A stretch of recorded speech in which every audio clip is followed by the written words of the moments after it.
సమూయేలు మొదటి గ్రంథము 7వ అధ్యాయము. అంతటా కిర్యత్యారీము వారు వచ్చి యెహోవా మందసమును తీసుకొనిపోయి కొండయందుండే అబీనాదాబు ఇంట చేర్చి దానిని కాపాడుటకై అతని కుమారుడైన ఎలియాజరును ప్రతిష్ఠించిరి.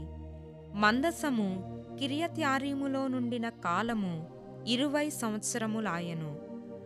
ఇశ్రాయేలీయులందరూ యెహోవాను అనుసరింప దుఃఖించుచుండగా సమూయేలు ఇశ్రాయేలీయులందరితో ఇట్లనెను: మీ పూర్ణ హృదయముతో యెహోవా యొద్దకు మీరు మల్లుకొనిన ఎడల అన్య దేవతలను అస్తారోతు దేవతలను మీ మధ్య నుండి తీసివేసి పట్టుదల కలిగి యెహోవా తట్టు మీ హృదయములను త్రిప్పి ఆయనను సేవించుడి.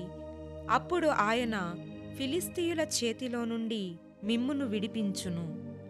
అంతటా ఇశ్రాయేలీయులు బయలు దేవతలను అస్తారోతు దేవతలను తీసివేసి యెహోవాను మాత్రమే సేవించిరి.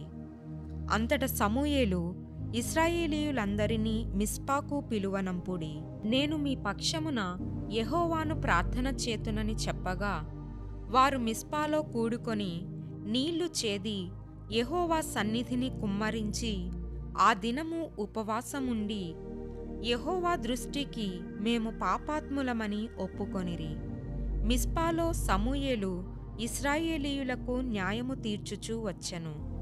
ఇశ్రాయేలీయులు మిస్పాలో కూడియున్నారని ఫిలిష్తీయులు వినినప్పుడు ఫిలిష్తీయుల సర్దారులు ఇశ్రాయేలు మీదికి వచ్చిరి. ఆ సంగతి ఇశ్రాయేలీయులు విని ఫిలిష్తీయులకు భయపడి, మన దేవుడైన యెహోవాను ఫిలిష్తీయుల చేతిలో నుండి మనలను రక్షించునట్లుగా మా కొరకు ఆయనను ప్రార్థన చేయుట మానవద్దని సమూయేలు నొద్ద మనవి చేసిరి. సమూయేలు పాలు విడువని ఒక గొర్రెపిల్లను తెచ్చి యెహోవాకు సర్వాంగ బలిగా అర్పించి ఇశ్రాయేలీయుల పక్షమున యెహోవాను ప్రార్థన చేయగా యెహోవా అతని ప్రార్థన అంగీకరించెను. సమూయేలు దహనబలి అర్పించుచుండగా ఫిలిష్తీయులు యుద్ధము చేయుటకై ఇశ్రాయేలీయుల మీదికి వచ్చిరి.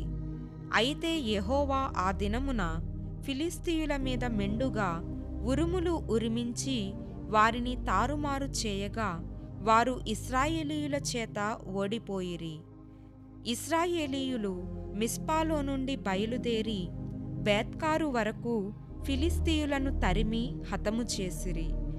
అప్పుడు సమూయేలు ఒక రాయి తీసి మిస్పాకును షేనుకును మధ్య దానిని నిలిపి ఇంతవరకు యెహోవా మనకు సహాయము చేసెనని చెప్పి దానికి ఎబెనెజరు అను పేరు పెట్టెను.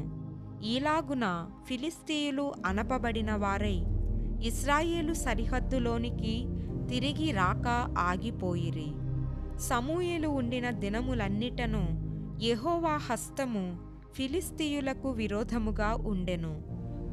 మరియు ఫిలిష్తీయులు ఇశ్రాయేలీయుల యొద్ద నుండి పట్టుకొనిన పట్టణములు ఇశ్రాయేలీయులకు తిరిగి వచ్చెను. ఎక్రోను నుండి గాతు వరకున్న గ్రామములను వాటి పొలములను ఇశ్రాయేలీయులు ఫిలిష్తీయుల చేతిలో నుండి విడిపించిరి. మరియు ఇశ్రాయేలీయులకును అమోరీయులకును సమాధానము కలిగెను. సమూయేలు తాను బ్రతికిన దినములన్నీయు ఇశ్రాయేలీయులకు న్యాయాధిపతిగా ఉండెను. ఏటేటా అతడు బేతెలునకును గిల్గాలునకును మిస్పాకును తిరుగుచు ఆ స్థలముల యందు ఇశ్రాయేలీయులకు న్యాయము తీర్చుచూ వచ్చెను. మరియు అతని ఇల్లు రామాలో నుండినందున అచ్చటికి తిరిగి వచ్చి అచ్చట కూడాను న్యాయము తీర్చుచుండెను. మరియు అతడు అక్కడ యెహోవాకు ఒక బలిపీఠము కట్టెను.